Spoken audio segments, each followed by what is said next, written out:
We're going to send it back now to an interview that JD recently conducted on this topic, and let's take a listen. Wow, there are so many, but it was just the opportunity there was to change the country. And we didn't get as much done as we had hoped or planned or dreamed, but we did get some pretty important things done. The first balanced budget in a generation, and the first tax cut in decades, and welfare reform, and it was an honor to serve with you here, JD. It really was. We did some good work, but there's a lot more that remains to be done, and we'd love to have you back. Well, I appreciate that, but I'm very happy back in television. It does prompt this question, though, Steve. There's been some talk that there needs to be a sequel to the contract with America, a positive agenda. Yeah. There's some talk that Speaker Boehner and others will try to assemble that. Do you think some positive agenda will come forward in these next few weeks before the midterm election? I think so, and they've tried to pull some of the bills that we had passed over the last couple of years in the House that Harry Reid over in the Senate would never allow to not only be able to come up for a vote, but he wouldn't even let them debate things, which would have really gotten, I think, this economy moving again and get people back to work. So that's the agenda that they've sort of been trying to put out front now. But I'd love to have a contract with America too. I think it's long overdue. Well, one thing that's interesting, we both spent some time here, and we both had occasion to finish second. After a two-year interlude, you returned to Congress. Mm-hmm.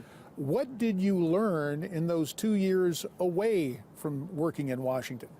Well, I'm not sure exactly what I learned. I learned that there are certainly real people out there that really get hurt when you have a downturn in the economy, and our government making it tougher for the economy to start thriving and growing again and get people back to work. So the government can be a big obstacle, and I think that's one of the problems that this administration, the Obama administration, has had.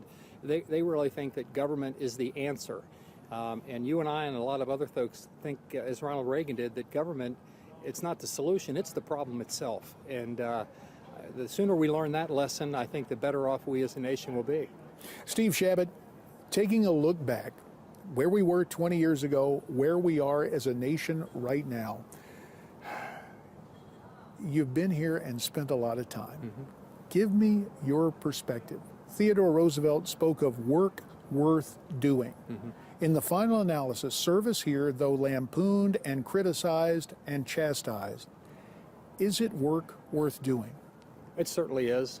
It's an honor to be able to serve the people of my district, just as I know you felt it was an honor to serve the people of your district. And you're only given a certain amount of time on this earth, and I think it's certainly a worthwhile and honorable way to spend your time on this, a certain amount of time on this earth, and I think it's certainly a worthwhile and honorable tennis up here to represent them. And I know every vote that you cast, and I did this too all the time, JD, as we look at what's in the best interest of the people of our districts and what's in the best interest of this country. And every vote we cast, that's the way we ought to look at it.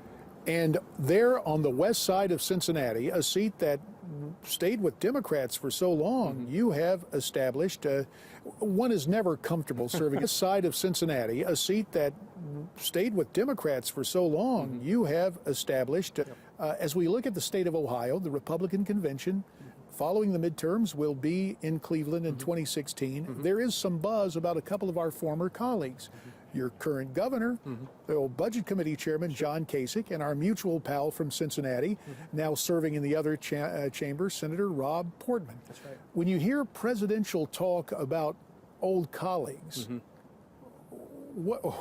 what's your reaction? Yeah, well, I know both the gentlemen that you mentioned very well. I think they were both certainly qualified and would both do a heck of a lot better job than the current occupier of the White House. So I wish them the best of luck, and I think they may well throw their hats in the ring. Maybe not both of them this time, maybe one or the other, but we'll see which one. And you are happy to continue to toil on behalf of the people of Ohio here in the People's House? As long as I think I can do something for the people of my district and continue to do something for the country, I'll certainly give it at least one more term, JD, and after that we'll let the Lord and the people of my district decide that. Steve Chabot of Ohio, the very definition of a consistently hardworking congressman. I know that image can be very well lampooned. One piece of news, when you think about the presidential sweepstakes, and of course we had Rob Portman with us yesterday, again, what I am hearing is that Ohio Governor John Kasich, if the voters of his state give him a huge victory in this midterm election, look for Kasich to take a very serious look at running for president. On that note, we'll send it back to Newsmax South Florida. Thanks for that, JD. And as JD and I have talked about, John Kasich, it's hard not to look at him as the front runner. You know, they say that these conventions don't have a lot of sway in determining who it's going to be, but you look at him, the governor of that state, if he gets a good mandate from the people there, a big plat for him to burst there on the scene. Good shot. Good shot. More of us coming back here on America's Forum. JD will be back with us as well from Washington, D.C. right after this.